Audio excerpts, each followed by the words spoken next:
Hi friends, ఈరోజు మీకు ఒక అద్భుతమైన ప్లేస్ చూపించబోతున్నాను. అవి ఏంటంటే అందరికీ ఇష్టమైన గుహలు, బెలూమ్ కేవ్స్. ఇవి మనకు దగ్గరలో ఆంధ్రప్రదేశ్ రాష్ట్రంలో నంద్యాల జిల్లాలో ఉన్నాయండి. కొన్ని లక్షల సంవత్సరాల క్రితమే ఈ గుహలు ఏర్పడ్డాయి.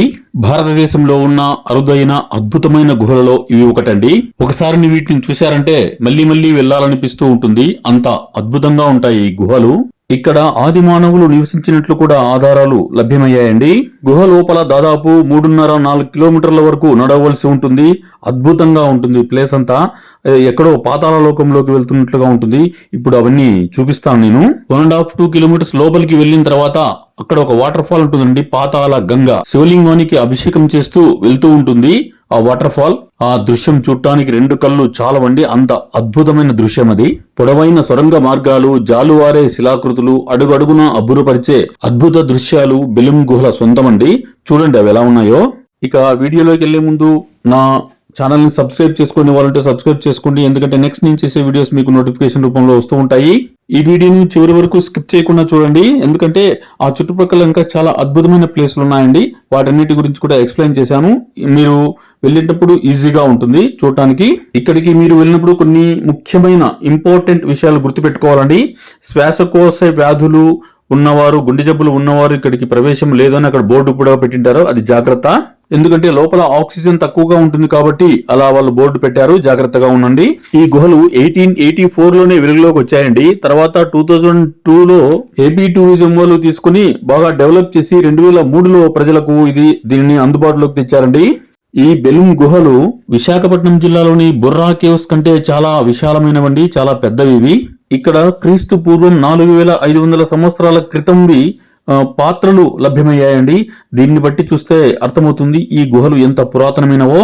లోపలంతా లైట్ల వెలుగులో చాలా బాగుంటుందండి. కరెంటు పోయిందనుకోండి చాలా ఇబ్బంది అవుతుంది, కాబట్టి టార్చ్ లైట్, వాటర్ బాటిల్ ఖచ్చితంగా దగ్గర పెట్టుకోండి. ఇప్పుడు మనం గుహ లోపలికి వెళ్తున్నామండి. ఇది ఎంట్రన్స్. పైనుంచి కిందికి ఇలా స్టెప్స్ ద్వారా కిందికి దిగిన తర్వాత దాదాపు 3 to 4 ఫ్లోర్స్ ఉంటుంది.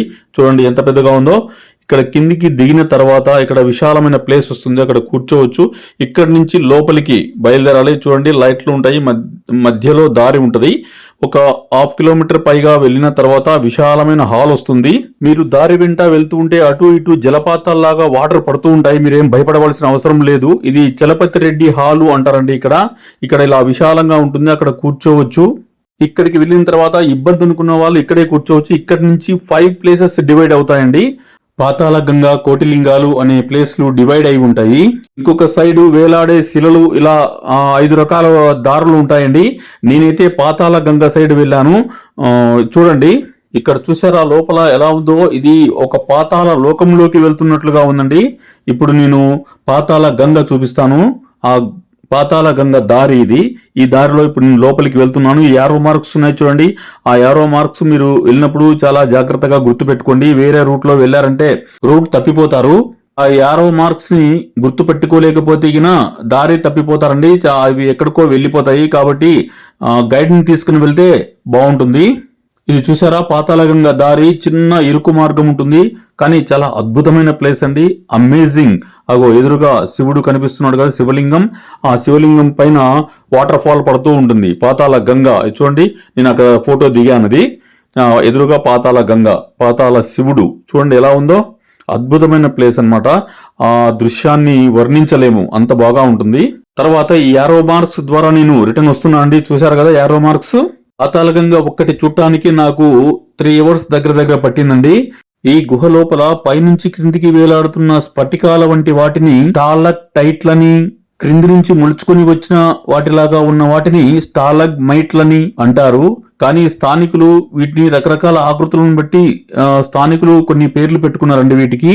కోటిలింగాల మండపం, సింహద్వారం, పాతాళ గంగా ఇలాంటి పేర్లతో స్థానికులు ఈ గుహ లోపలికి వెళ్ళినప్పుడు పిలుచుకుంటూ ఉంటారండి. సహజ సిద్ధంగా ఏర్పడిన ఆ శివలింగాన్ని చూసి భక్తులు భక్తిభావంలో మునిగిపోతారండి.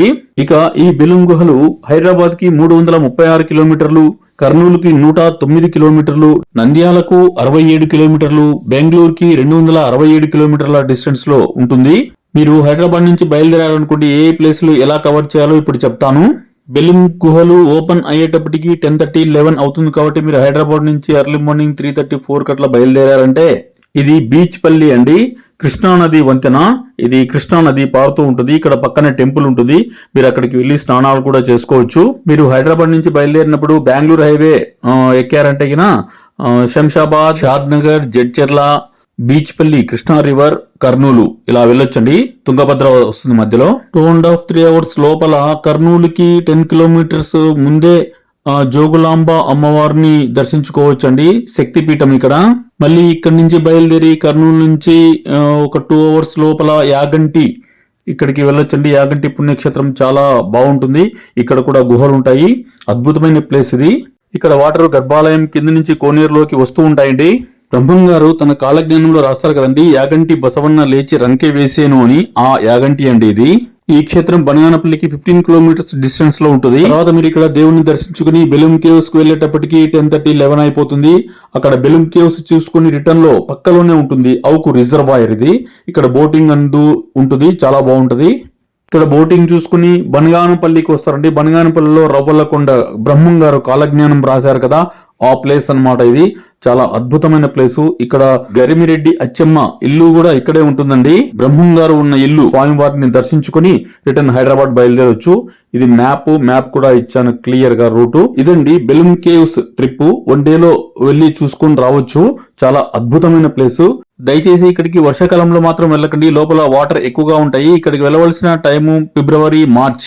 మీకు అక్కడే లేట్ అయిపోయింది అనుకోండి, కర్నూలులో స్టే చేసి ఎర్లీ మార్నింగ్ బయలుదేరండి. నా వీడియో నచ్చితే లైక్ చేయండి, షేర్ చేయండి, సబ్స్క్రైబ్ చేసుకోండి. మీరు లైక్ చేసి షేర్ చేయడం వల్ల ఇది అందరికీ పాస్ అవుతుంది, కాబట్టి అందరూ చూస్తారు. ఓకేనా? నెక్స్ట్ వీడియోలో మళ్ళీ కలుద్దాం. Thank you.